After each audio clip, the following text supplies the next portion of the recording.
and some wild boar had run across the dragon and he spun it backwards into the wall.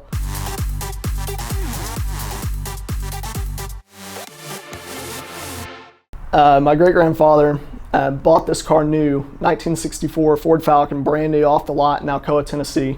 He lived in Topeka, North Carolina, which I'm sure you're familiar with, is right at the end of Tail of the Dragon.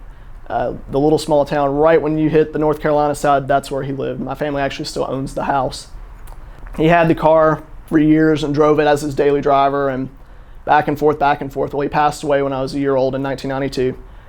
My grandfather got the car back and it just kind of sat at their house, and then my mom and dad ended up taking the car from him, and my dad's a big car guy. He's been into cars, his whole life. So he cleaned the car up, and that car was such a big part of my childhood. We would drive it to the University of Tennessee football games, and just a big part. That car was always in my life in some way, shape, or form. And then my parents got divorced when I was about 6. The car then went back to my grandparents' house, and it sat there, and my dad moved to Loudon and didn't have a garage, and my mom remarried, and then they decided to bring the Falcon back at that time to their house in Knoxville. And it sat in the garage there, and we drive it every now and then. My stepdad would take it out. He was the only one who could drive 3 on the tree. And so we'd take the car out and we'd go cruise around the neighborhood in it, stuff like that. And then my parents' jobs relocated them to Nashville. And so the car went back to my grandparents' house again, sat under a car cover, and nobody ever drove it. My mom begged my dad to take the car, but again, he lived out in Loudon and didn't have a garage to put it in, and he just didn't want it to sit out in the weather. So at this time, I was about 13 or 14, not fully into cars yet. My family said, we're tired of seeing the car sit. Let's sell it. And so they sold it to a neighbor down the street for $1,000. This was probably 2002, 2003. They sold it and it just kind of disappeared. And the older I got, the more I got into cars and started building cars. And I was always wanted the Falcon back. And it was just this unobtainable thing that I never thought I'd find again.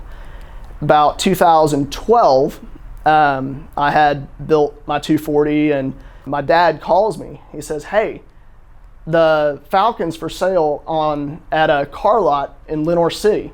I said, "It's like, no way. There's no way it's the same car."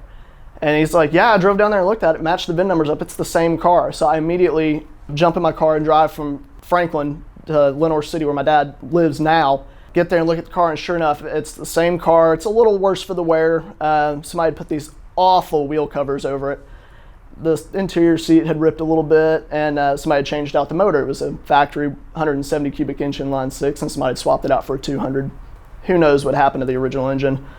At the time, I was like, I really want it back, but I couldn't afford it. And I talked to my mom about it because it was her grandfather's car, and she's like, "Nah, we don't really, want to invest the money in it." So I let it go again. So that was 2012, and then December of last year, my dad calls me and he says, "Hey, the Falcon's on Craigslist." It's like, there is no way that's the same car. Sends me the ad, and I'm looking at the pictures, and there was like a couple, things that made the car stand out. The wheels had been painted white. My dad painted them white because they would have been the factory body color, which was turquoise, and it didn't look right, and with the white top, so my dad had painted the wheels white when I was a little kid. And that was the first thing that stood out. So I pick up the phone, I call the guy. It's some super country guy in the middle of nowhere, Lake City, Tennessee. He answers the phone, and he was asking $6,000 for the car. I was like, man, that's high for that car. I mean, it's in rough shape, but it did run and drive.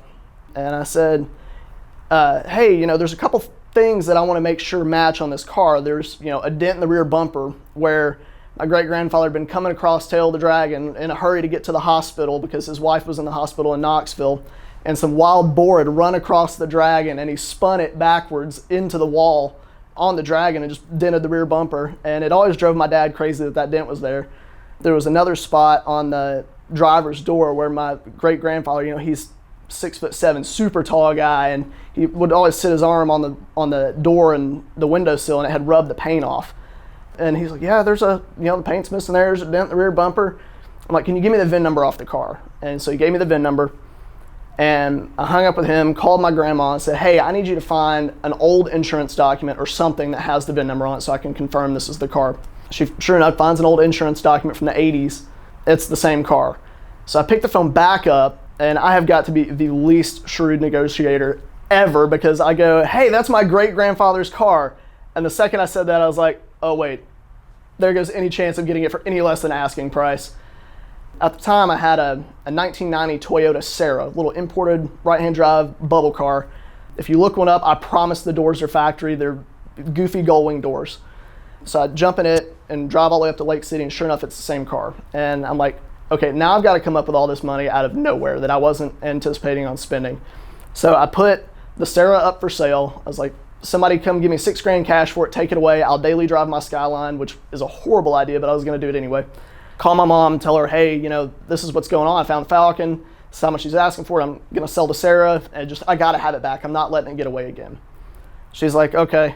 Well, so I'm in the process of trying to get rid of the Serra. You know, a couple days go by, and I'm sitting at my desk, and my phone rings, and it's my mom. And I answer the phone, and she goes, we're not letting the Falcon get away again. It's like the family's decided we're just going to buy the car back. And I had to get up from my desk and walk out into the shop and like cry, because it was like, there's no way I'm letting this car go again. And so I get my buddy Josh, who is a friend of mine from the Skyline community out of GTR. We jump in the Serra and cruise up to Lake City. And I told the guy, I was like, you know, give it to me for $5,800. At least let me, you know, feel like I got a deal.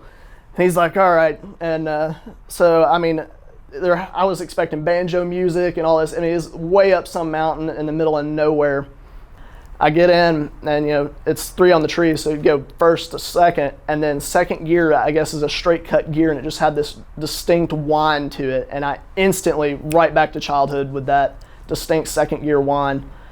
Sure enough, drove it back, made it all the way back from Lake City, and I've had it for a year, just done some minor maintenance to it. And the only thing I've done really to it is I've replaced the carburetor because it was a little finicky, put a new radiator in it because it still had the original radiator from '64 in it, which was just puking everywhere. And I've decided that because I can't leave anything stock, that I'm just going to put a set of wheels on it and lower it a little bit. Nothing irreversible, not going to cut anything, but it's got to have a little bit of flair to it.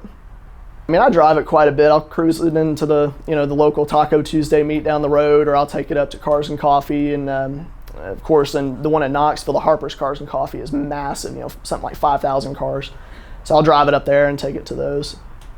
At the last Cars and Coffee I went to, you know, tons of people would come up and ask me questions about it. And then, you know, the car means the world to me, and they would ask me, you know, is this your grandfather's car? It's just, whose car is this? You know, why are you driving this? Most young people don't drive old, you know, 60s cars.